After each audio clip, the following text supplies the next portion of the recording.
Des sujets qui vous interpellent ici en Outaouais.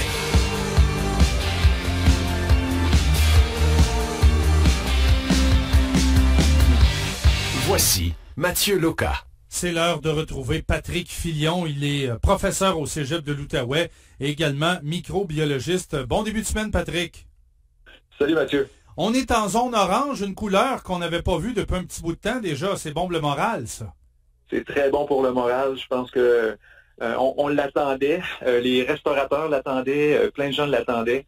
Donc, ça fait du bien. Je crois qu'on le mérite aussi avec les efforts qui ont été déployés depuis quelques semaines, même plusieurs mois, je dirais, en Outaouais. Donc, les efforts ont été faits. Les résultats sont là. Le nombre de cas diminuent quand même de façon très importante. Les hospitalisations aussi. Donc, on y avait droit et on le méritait. Et il y en a visiblement qui avaient très hâte parce que les rassemblements, là, ici, des Cèdres, rappelle-toi la semaine dernière, Plage d'Oka, ouais. Il y en a eu aussi du côté de Québec, si ma mémoire est bonne. Bref, il y en a qui oublient là, que le party n'est pas fini. Oui, effectivement. Puis c'est un petit peu malheureux. Puis jusqu'à un certain point, là, c'était presque prévisible, je pense. Tu sais, les gens, étaient heureux que le couvre-feu cesse. C'était quand même une bonne chose. Mais avec un relâchement d'une mesure comme celle-là, peuvent venir là, certaines formes, on va dire, d'abus. Donc les gens, puis je comprends jusqu'à un certain point, les gens, là, on veut se rassembler, on veut voir nos amis, notre famille qu'on n'a pas vu depuis longtemps. Mais il faut le faire quand même de façon réfléchie, un petit peu prudente. Le virus, même si on voit moins de cas, est encore présent, il circule encore. C'est pas tout le monde qui est vacciné non plus, donc faut. Puis même si on est à l'extérieur, ok, on le voit, là, les gens sont plus près, pensent que tout est terminé, mais ce n'est pas le cas. Donc il faut, oui, profiter, disons, des relâchements qui ont été accordés. Ça fait du bien, c'est le fun, mais le virus circule toujours et on ne veut pas, encore une fois, jouer au yo-yo. Donc il faut éviter des situations où la transmission peut être plus facile. Et se retrouver là, avec une augmentation du nombre de cas. Donc, profitons de ce qui nous est accordé, voyons nos amis, nos proches, mais il faut le faire de façon réfléchie. Gardons une certaine distance, parlons avec ces gens-là, soyons assis, je sais pas, à une table, sur une terrasse, dans un parc, mais gardons une certaine distance pour éviter là, que les cas augmentent. Virus et variants aussi, on oublie là, peut-être dans l'actualité, parce qu'il y en a moins chez nous, on a décidé, les médias, de passer, je dirais pas autre chose, mais d'accorder un moins gros pourcentage d'espace à la COVID. Mais l'Inde n'est pas sortie du bois. Il y a peut-être d'autres variants qui peuvent nous retontir sur le bout du nez assez rapidement.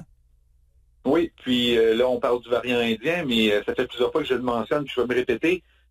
Chaque personne qui est infectée peut devenir l'incubateur d'un variant. Donc, il pourrait y avoir des variants. On pourrait faire le tour de la planète pour avoir des variants de chaque pays éventuellement. Donc, c'est vraiment pas terminé. Puis, il faut justement faire attention. Il faut se faire vacciner pour limiter justement les endroits, le nombre de personnes qui peuvent devenir des incubateurs.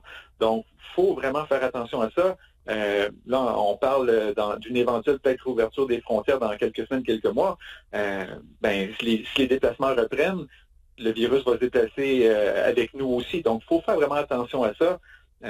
C'est pas terminé. Oui, on voit la fameuse lumière au bout du tunnel, mais il ne faut pas qu'elle devienne un train, cette lumière-là. Donc, il ne faut pas se faire ramasser parce qu'on a été trop imprudent. Donc, faisons les choses correctement, mais oui, effectivement, il faut se méfier du virus original, oui, mais des variants, que ce soit britanniques, brésiliens, indiens ou autres pays, c'est tout le temps moi je pourrais dire, des risques possibles qu'un nouveau variant apparaisse, qu'il soit plus transmissible, qu'il soit moins affecté par la réponse immunitaire provoquée par les vaccins. On ne le souhaite pas, et pour l'instant, là, je rassure les gens, là, les vaccins ont été testés contre la plupart des variants, et parfois sans être parfaits, la protection est quand même là. Okay? On ne veut pas les formes graves de la maladie et pour l'instant, ça semble être le cas là, pour la plupart des vaccins que l'on a. Donc, il faut se faire vacciner. Déjà là, ça va donner une bonne chance à la population en général, mais il faut quand même être prudent et y aller progressivement pour qu'éventuellement, on puisse parler vraiment de cette pandémie-là au passé, même si, je le crois et je le pense, le virus, il faudra apprendre à vivre avec, mais on aura pu à vivre, là, disons, soit des confinements là, ou des mesures sanitaires vraiment extrêmes. Là. Bon, je voulais t'amener là-dessus, justement, le oui. virus. Tu as utilisé l'expression « apprendre à vivre avec ». On a l'impression qu'il partira jamais pour une immunité mondiale, on parle de 70%. Évidemment, au Canada, au Québec, ça va très bien. Mais quand tu prends les pays d'Afrique, là, tu as des 3, 4, 5, 10% dans le presque le maximum des cas. Est-ce que, comme le SRAS, comme la grippe espagnole, on va s'en sortir à un certain moment donné de ce virus-là, où on va être pogné avec pendant encore une couple d'années? Écoute, ça fait déjà 1 année et demie, là. Décembre, on est à la porte de juin. Ça a commencé novembre, décembre 2019 du côté des pays de l'Orient. Puis on n'a pas l'impression que ça va arrêter demain matin. Non, je ne veux pas faire de peine à personne, mais un peu justement comme la grippe, même si des vaccins existent et qu'il y a une certaine immunité au niveau de la population qui existe pour la grippe, le virus ou les variants du coronavirus vont toujours être présents. On parle d'infections qui sont dues à ce qu'on appelle des zoonoses. Donc, c'est des virus qui peuvent s'établir dans des populations animales. Donc, contrairement, par exemple, à la rougeole, la polio, qui sont uniques à l'être humain. Donc, rougeole, polio, si on vaccine tout le monde, ce virus-là, comme la variole le fait, pourrait disparaître parce qu'on a immunisé tout le monde. Mais là, on parle de zoonose, donc un virus qui peut se retrouver là, dans... Le nommer là, les chauves-souris, ça peut être différentes espèces animales. On parlait du pangolin aussi. Donc, ça commencerait à être compliqué là, à vacciner les pangolins et les chauves-souris. Donc, ces infections-là, quand on parle de zoonose, ça ne disparaîtra pas. Donc, éventuellement, au niveau de la population humaine, il va se créer une espèce de forme d'immunité.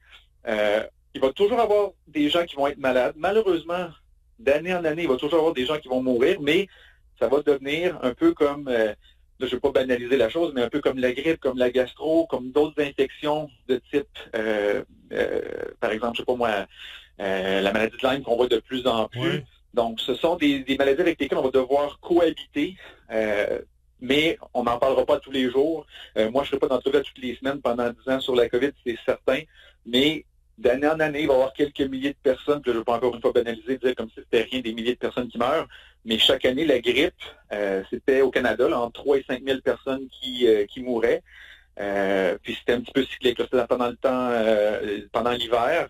Donc, est-ce que la COVID risque de devenir une maladie un peu comme celle-là, qu'on va voir d'année en année? Puis c'est ça, il faudra vraiment vivre avec parce que ce virus-là ne disparaîtra pas. Là, il y a trop d'espèces animales et humains qui peuvent en être les porteurs. Là, je me concentre sur les vaccins. Nous, quand on parle de la grippe, on s'inspire souvent de l'Océanie, de l'Australie, pour fabriquer un vaccin. Et 3, 4, 6 mois plus tard, on dit le vaccin contre la grippe a été efficace à 0%, 15%, 65%. Est-ce qu'on va devoir fabriquer des vaccins différents à chaque année comme la grippe? Où on aura la base qu'on a présentement, là, les 3-4, le Johnson, Pfizer, etc.? Le virus de la grippe, il a une particularité, c'est que son génome, qui est de l'ARN aussi, un peu comme le coronavirus, c'est comme des segments. Et ce qui arrive avec la grippe, c'est que si, on va dire, 2 espèces de virus de grippe, ou 2 souches de virus de la grippe se retrouvent dans un même animal, dans un même environnement, ils peuvent s'échanger des segments, et là, ça donne une nouvelle, on va dire, version du virus. Oui. Donc, c'est là qu'on va voir de nouvelles souches apparaître et qu'on va devoir ajuster les vaccins, les fameux H1N1, H2N3, etc., d'année en année. Pour l'instant, coronavirus, oui, subit des mutations, mais c'est pas le même genre de recombinaison qu'on voit pour la grippe. Donc, je ne sais pas pour l'instant si on va devoir recevoir des vaccins toutes les années, parce que c'est pas le même, on va dire, modèle viral. C'est pas impossible, mais pour l'instant, ça ne semble pas être le cas. Si on regarde le SRAS, là, le SRAS a un peu disparu de lui-même en 2003. Là, le coronavirus, lui, on voit des variations, des variants et tout, mais les vaccins demeurent relativement fonctionnels et efficaces. Donc, je pense pas que ça va être le même phénomène, mais c'est pas impossible qu'à toutes les, on va dire, 2 ou 5 ans, je dis des chiffres approximatifs, là, qu'on ait à avoir un nouveau vaccin. Mais je pense pas que ça va être aussi important que la grippe parce que c'est pas le même modèle, on va dire, de génome. Excellent. C'est une bonne précision parce que celui de la grippe, on a souvent lu ça, il n'y a aucun remède pour régler la grippe. C'est là que ça m'inquiétait et ça en inquiète aussi quelques-uns. En terminant, faut pas hésiter à se faire vacciner, là, on le rappelle, parce que on arrive dans un un carrefour, si tu me permets l'expression. Est-ce qu'on est à quoi, 60, 62%, là? Faut vraiment monter à 75, et puis si on peut monter à 80, il n'y a aucun problème là. Hein? Non, moi, écoutez, visons l'excellence, là, visons le maximum. Donc, on veut atteindre au minimum, là, on va dire 75-80, mais le plus haut on est, plus la population est protégée. Et encore une fois, il faut se rappeler qu'on se protège soi, mais on protège aussi les personnes qui, elles, ne peuvent pas être vaccinées. Les personnes immunodéprimées, les personnes, par exemple, qui seraient atteintes d'un cancer, qui ne peuvent pas nécessairement recevoir le vaccin. Donc, on protège tout le monde si on empêche justement le virus de se propager. Donc, c'est important de le faire. Puis, si tu me permets, Mathieu, juste un petit clin d'œil pour le vaccin de la grippe. Si on disait, parfois, c'est pas fonctionnel à 0, 10, 50, 100%. Faut expliquer là, que quand on regarde justement ce qui se passe dans les autres pays, là, en Océanie, Asie, on anticipe, par exemple, le virus de la grippe qui va arriver ici, et on fait les vaccins en fonction de une ou deux souches comme celle-là. Mais parfois, si on prend pas le bon virus, c'est que c'est où on prend les virus XY pour les mettre dans le vaccin, et c'est le virus Z qui arrive, mais c'est sûr que le vaccin ne sera pas efficace. Mais ça démontre que les vaccins, quand on met les bonnes souches, ça fonctionne. Mm-hmm. Et pour l'instant, les vaccins contre la COVID, on touche vraiment le virus et ils sont efficaces. Donc, il faut profiter de cette arme-là pour nous protéger et justement pour finalement sortir de cette pandémie-là, même si, je l'ai dit, le virus va toujours être présent, mais on n'aura pas à subir là, des mesures de confinement comme on les connaît ou comme on les a connues par le passé. Toujours apprécié, Patrick. On se reparle la semaine prochaine. Ça marche. Bonne journée. Patrick Filion, il est professeur au Cégep de l'Outaouais et également microbiologiste.